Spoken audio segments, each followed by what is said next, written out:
everyone, perkenalkan nama lengkap saya Karissa Stefania Mbere dengan NIM 230305003 semester 3 program studi ilmu komunikasi. Baik, di sini saya akan menjelaskan tentang kasus ex-Miss Swiss yang dibunuh oleh suaminya, dimutilasi dan dimasukkan dalam blender. Kasus pembunuhan terhadap Christina Joksimovic yang merupakan mantan finalis Miss Swiss yang berusia 38 tahun dan pelaku pembunuhan tersebut adalah suaminya yang bernama Thomas dan berusia 41 tahun.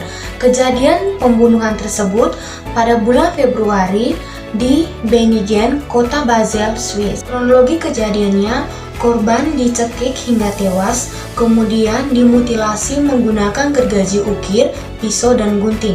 Beberapa bagian tubuh korban dihaluskan dengan blender dan dimasukkan dalam larutan kimia. Kejadian tersebut terjadi karena ada masalah dalam rumah tangga mereka yang menyebabkan terjadinya KDRT hingga memakan korban istrinya sendiri. Pelaku telah mengakui perbuatannya dan diajukan banding untuk pembebasannya, namun ditolak oleh Pengadilan Federal Swiss. Komponen-komponen komunikasi internasional yang terdapat dalam kasus ini yakni pertama, komunikator-komunikan. Komunikator ada pelaku, yakni suami Christina yaitu Thomas yang menjadi sumber kekerasan dan tindakan kriminal.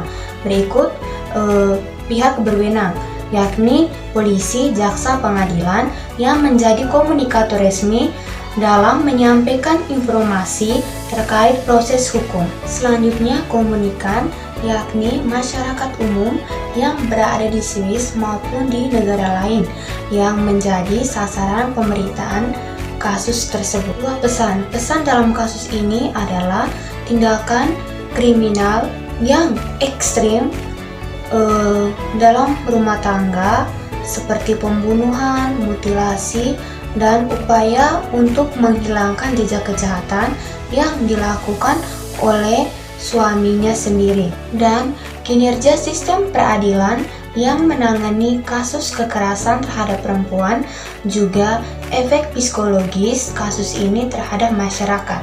Ketiga, saluran dalam kasus ini adalah media massa seperti televisi, radio, surat kabar, dan media online yang menjadi penyebaran informasi kasus tersebut. Lalu, media sosial seperti Facebook, Instagram, TikTok, dan Twitter yang digunakan untuk berbagi berita atau kasus dengan adanya opini dan komentar.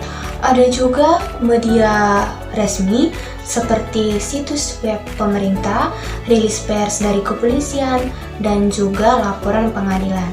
Selanjutnya, kesimpulan.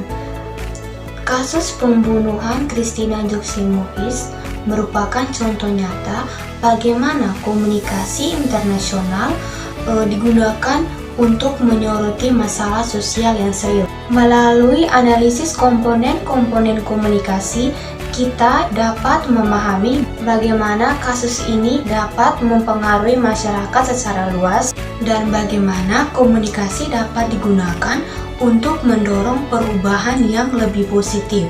So, that's a brief explanation of the ex-Miss Swiss murder case for me. Thank you.